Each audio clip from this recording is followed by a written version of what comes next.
क्या आपको पता है कि एक टाइम हुआ करता था जब लोग फंडामेंटल एनालिसिस के बलबूते अपना सारा ट्रेडिंग डिसीजन लिया करते थे। तब टेक्निकल एनालिसिस को उतना भाव नहीं दिया जाता था और बहुत ही चुनिंदा लोग थे जो टेक्निकल एनालिसिस यूज करते थे एंड उनको भी भला बुरा कहा जाता था कि कैसा पागल है, अजीब तरह के लाइंस एंड ग्राफ्स को देख के कैसे कोई ट्रेडिंग कर सकता है, कंपनी के बैलेंस शीट एंड पीएनएल को देखे बिना कोई कैसे बता सकता है कंपनी अच्छा है या बुरा है। इवन बहुत reputed financial institute and wall street में भी टेक्निकल को बकवास बोला जाता था। बट अगर हम आज का दौर देखें तो ठीक उसका उल्टा हो रहा है। अगर कोई आज फंडामेंटल देख के ट्रेडिंग करता है तो आज उसको पागल बोला जाता है कि कैसे वो फंडामेंटल से शॉर्ट टर्म ट्रेडिंग या फिर इंट्राडे ट्रेडिंग वो कर सकता है। किसी कंपनी में कोई फ्रॉड या फिर कोई वीकनेस आता है तो उसके बैलेंस शीट या पीएनएल में बाद में पता चलता है जब तक प्राइस अपना मूव कर चुका होता है। बात ऐसा नहीं है कि टेक्निकल एनालिसिस पहले से नहीं था या फिर बाद में आया, जब से मार्केट है तब से टेक्निकल एनालिसिस है। बस फर्क इतना है कि लोगों ने इसको एक्सेप्ट नहीं किया था। लेट 1970s में लोग टेक्निकल एनालिसिस को इसलिए एक्सेप्ट कर रहे थे क्योंकि उनको कहीं ना कहीं ये लग रहा था कि फंडामेंटल एनालिसिस से रियलिटी गैप कुछ ज़्यादा हो रहा था। रियलिटी गैप को सिंपल भाषा में बोले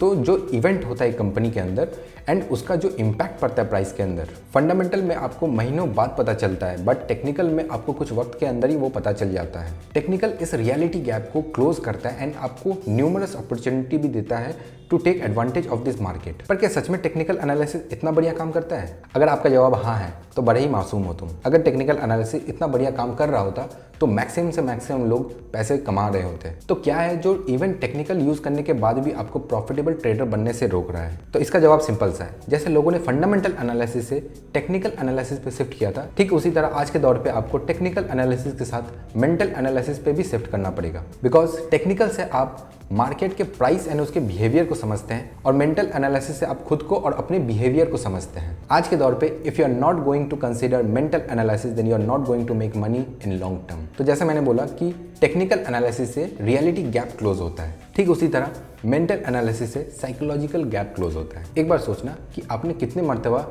चार्ट के प्राइस को देखा है एंड अपने आप से ये बोला है, ये चार्ट देखकर लगता है कि प्राइस ऊपर जाएगा या नीचे जाएगा एंड वो हो जाता है जो आपने बोला था। पर यहाँ आपने सिर्फ मार्केट को देखने के अलावा और कुछ नहीं किया और मन ही मन ये अंदाजा लगाया कि आप कितना प्रॉफिट बना सकते थे if you have taken this trade. एक होता है मार्केट को प्रेडिक्ट करना एंड मन ही मन ये सोच लेना कि आप कितना प्रॉफिट बना सकते थे, और दूसरा होता है रियल में ट्रेड लेना एंड उसको संभालना। इन दोनों में जो फर्क होता है इसे ही हम कहते हैं साइकोलॉजिकल गैप। तो जिस तरह रियलिटी गैप को क्लोज करने के लिए लोग फंडामेंटल से टेक्निकल एनालिसिस पे शिफ्ट कर रहे थे, ठीक उसी तरह साइकोलॉजिकल गैप को क्लोज करने के लिए you need to shift toward mental analysis.